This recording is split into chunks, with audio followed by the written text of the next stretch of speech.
I think the Institute and the powerful people we have on the board and the people we can invite to help us will address those problems, and hopefully we'll come out with some good suggestions. I think we're changing, the economy is shifting and changing, but I think it's a great opportunity still for growth in this country.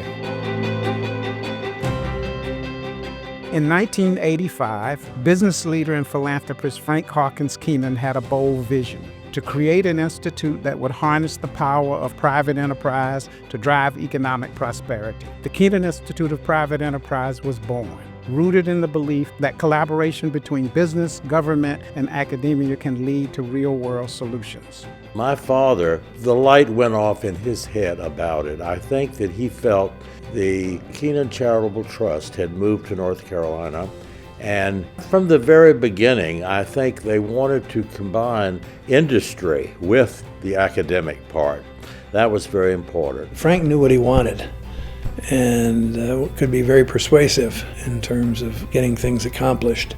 And he was very pleasant to work with. He was obviously intelligent and successful and the kind of person who was fun to be around, but also had some very definite ideas about what he thought was right and where he thought society should be going. I think the vision of Frank Kenan is really what drew me to the Institute in the first place, is that, first and foremost, I'm a very, very strong believer in markets and the power of capitalism to be a force for wealth creation in the world. In terms of the atmosphere of the Institute in its earliest days, I think just 3 words. It was very dynamic. That, I think, is truly in Frank Kenan's spirit.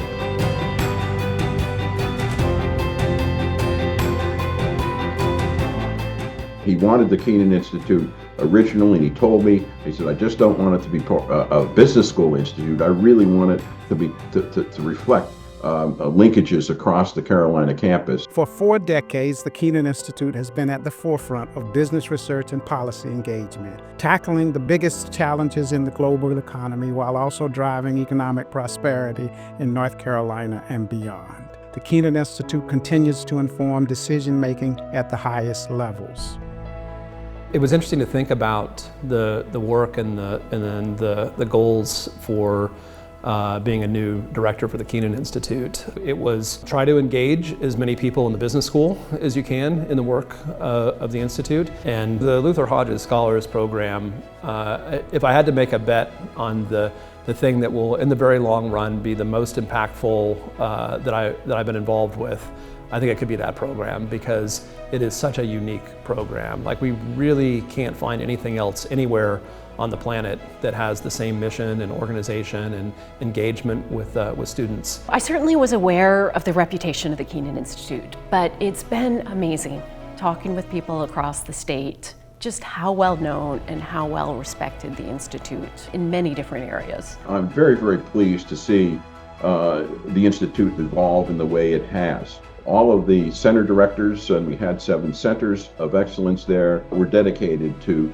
being business-like and securing competitive grants. And everything that has taken place since I've left, I think, has notched up the work we did in those 22 years. Over the past 5 years, the Kenan Institute has expanded its influence even further, tackling pressing issues such as labor market disruptions, artificial intelligence, and the evolving role of capital markets.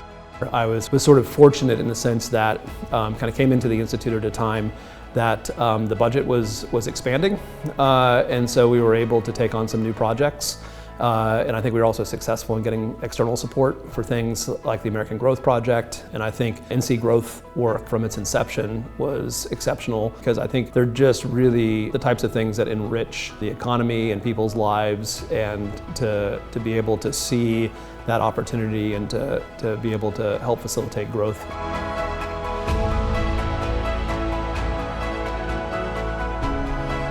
What we do is we provide sort of this academic grounding in the topic, and I think that's really what we can contribute.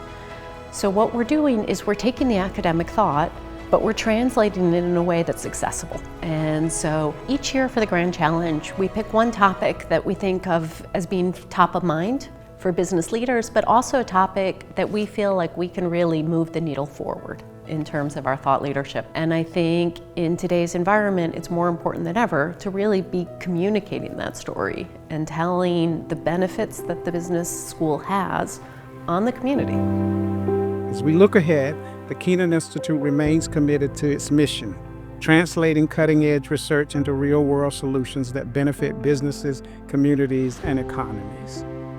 I would say that the work of the Institute there's so much work out there that needs to be done. There are a lot of problems that have to be solved, and I don't see this thing as being able to turn off the lights and shut the door and say we're done. The potential is still enormous. Father was always looked way down the line, way ahead. I think he expected this, and I think that he would have been very, very pleased. I think my biggest goal is to really have an impact across the state. We have a very strong reputation. We carry the Kenan family name, we represent the legacy of Frank Kenan, and also over the last 40 years, we've done incredible work throughout the state, and that's built up this reputation, this voice. And so how do we use this reputation? How do we use this voice within the state? Work with partners, build more jobs, good jobs, jobs that can support a family, create new wealth, and do this throughout the state, across all 100 counties. 40 years of innovation, 40 years of leadership, and we're just getting started.